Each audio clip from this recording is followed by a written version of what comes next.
Hello everyone, today we will talk about how to fix or how to solve the problem of data on the application of Temu app. You will click on settings.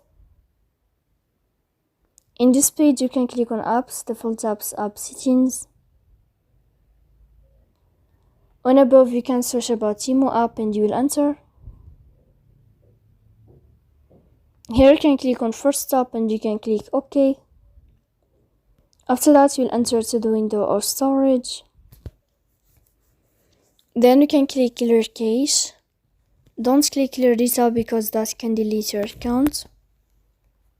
In the end you can turn on your airplane mode and you can turn off your airplane mode again to fix that problem.